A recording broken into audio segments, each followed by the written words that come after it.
जय शनिदेवाय नमो नमः। शनिदेव को ग्रहों का राजा कहा जाता है। भगवान भोलेनाथ ने इन्हें न्याय के देवता की उपाधि दी है। शनिदेव को बहुत ही जल्दी क्रोध आता है। इसी क्रोध की वजह से पिता सूर्य से इनकी नाराजगी बनी रहती है। इनके क्रोध से सभी बचने की कोशिश करते हैं, वरना व्यक्ति पर मुसीबतों का पहाड़ टूट पड़ता है। इसलिए इन्हें प्रसन्न करने के लिए शनिवार का व्रत रखा जाता है। व्यक्ति शनि दोष से बचने और उन्हें शांत रखने के लिए अनेक उपाय करता है। शनि कृपा से व्यक्ति को सुख और वैभव की प्राप्ति होती है। जो लोग शनिवार का व्रत करते हैं उनको पूजा के समय शनिवार व्रत कथा का श्रवण अवश्य करना चाहिए। शनिदेव की व्रत कथा।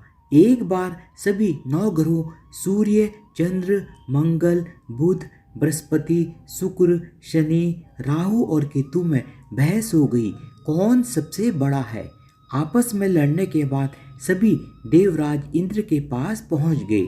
इंद्र असमंजस की स्थिति में निर्णय नहीं दे पाए, परंतु उन्होंने सभी ग्रहों को सुझाव दिया कि पृथ्वी पर राजा विक्रमादित्य ही इसका फैसला कर सकते हैं, क्योंकि वो बहुत ही न्यायप्रिय राजा हैं।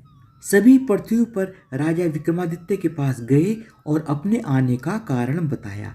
राजा उनकी समस्या को सुनकर बहुत ही ज़्यादा परेशान हो गए।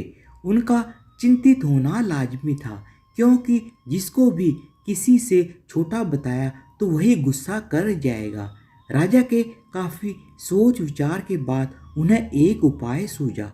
उन्होंने स्वर्ण, रजत, कांस्य, पीतल, सीसा, रांगा, जस्ता, अभ्रक और लोह से 9 सिंहासन का निर्माण कराया। उन्हें उपयुक्त क्रम में रख दिया गया। सबसे निवेदन किया गया कि क्रमानुसार सिंहासन पर आसन ग्रहण करें। शर्त रखी गई कि जो सबसे अंतिम में सिंहासन पर आसन ग्रहण करेगा वही सबसे छोटा माना जाएगा, जिसकी वजह से शनिदेव सबसे बाद में आसन प्राप्त कर सके और सबसे छोटे कहलाए। क्रोध के आवेश में आकर शनिदेव ने सोचा कि राजा ने यह सब कुछ जानबूझकर किया है। कुपित होकर शनिदेव ने राजा से कहा कि हे राजा, तू मुझे नहीं जानता। सूर्य एक राशि में 1 महीना, चंद्रमा 2.25 महीने 2 दिन, मंगल 1.5 महीना, बृहस्पति 13 महीने, बुध और शुक्र 1-1 महीने विचरण करते हैं, लेकिन मैं 2.5 से 7.5 साल तक रहता हूँ। मैंने बड़े बड़े का विनाश किया है। श्री राम की 7.5 आने पर उन्हें जंगल जंगल भटकना पड़ा और रावण की आने पर लंका को बंदरों की सेना से परास्त होना पड़ा। क्रोधित शनिदेव ने राजा से कहा कि अब आपको सावधान रहने की जरूरत है। इतना कहकर शनिदेव कुपित अवस्था में वहां से चले गए। समय गुजरता गया और कालचक्र का पहिया घूमते हुए राजा की 7.5 आ ही गई। तब शनिदेव घोड़ों का सौदागर बनकर राजा के राज्य में आए। उनके साथ अच्छी नस्ल के बहुत सारे घोड़े थे। जब राजा को सौदागर के घोड़ों का पता चला तो अश्वपाल को अच्छे घोड़े खरीदने के लिए भेजा। अश्वपाल ने कई अच्छे घोड़े खरीदे। इसके अलावा सौदागर ने उपहार स्वरूप एक सर्वोत्तम नस्ल के घोड़े को राजा की सवारी हेतु दिया। राजा विक्रमादित्य जैसे ही उस घोड़े पर बैठे वह सरपट वन की ओर भागने लगा।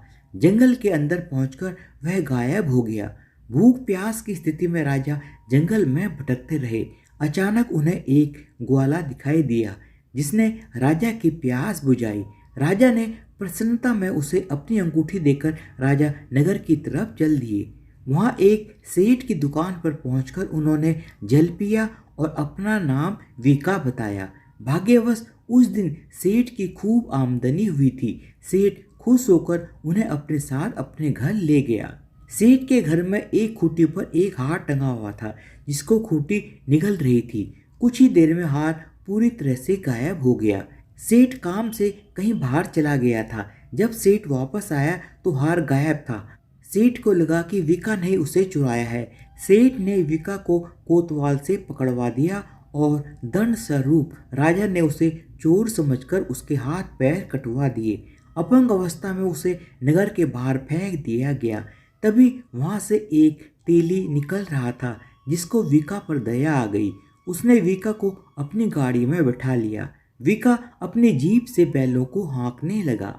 कुछ समय पश्चात राजा की शनि दशा समाप्त हो गई। वर्षा काल आने पर विका मल्हार गाने लगा। एक नगर की राजकुमारी मनभावनी ने मल्हार सुनकर मन ही मन प्रण कर लिया कि जो भी इस राग को गा रहा है वो उसी से ही विवाह करेगी। उन्होंने दासियों को खोजने के लिए भेजा, परंतु वापस आकर उन सभी ने बताया कि वह एक अपंग आदमी है। राजकुमारी यह जानकर भी नहीं मानी और अगले दिन ही वह अनशन पर बैठ गई। जब लाख समझाने पर भी राजकुमारी नहीं मानी, तब राजा ने उस तेली को बुलावा भेजा और विका से विवाह की तैयारी करने को कहा गया। विका से राजकुमारी का विवाह हो गया। एक दिन विका के सपने में शनिदेव ने आकर कहा, देखा राजन, तुमने मुझे छोटा बताकर कितना दुख झेला है।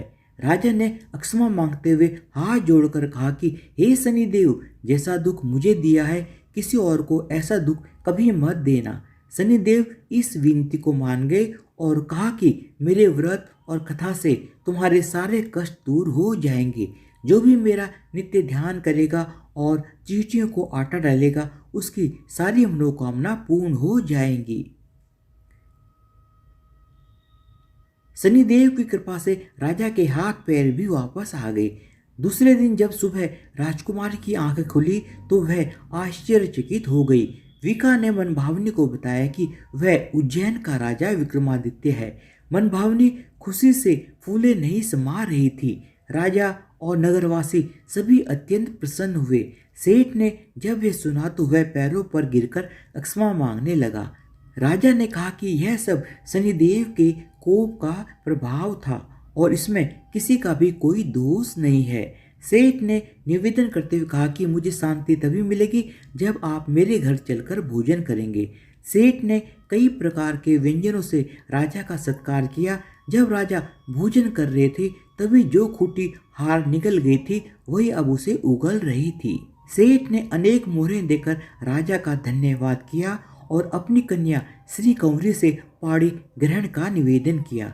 राजा ने शहर स्वीकार कर लिया। राजा अपनी दोनों रानियों मनभावनी और श्री कंवरी को लेकर उज्जैन नगरी लौट आए। सारे नगर में दीपमाला और खुशी मनाई। राजा ने घोषणा करते हुए कहा कि मैंने शनिदेव को सबसे छोटा बताया था, लेकिन असल में वही सर्वोपरि है। तब से सारे राज्य में शनिदेव की पूजा और कथा नियमित होने लगी। सारी प्रजा के बीच खुशी और आनंद का वातावरण बन गया। शनिदेव के व्रत की कथा को जो भी पढ़ता या सुनता है उसके समस्त दुख दूर हो जाते हैं। धन्यवाद। बोलो शनिदेव महाराज की जय हो।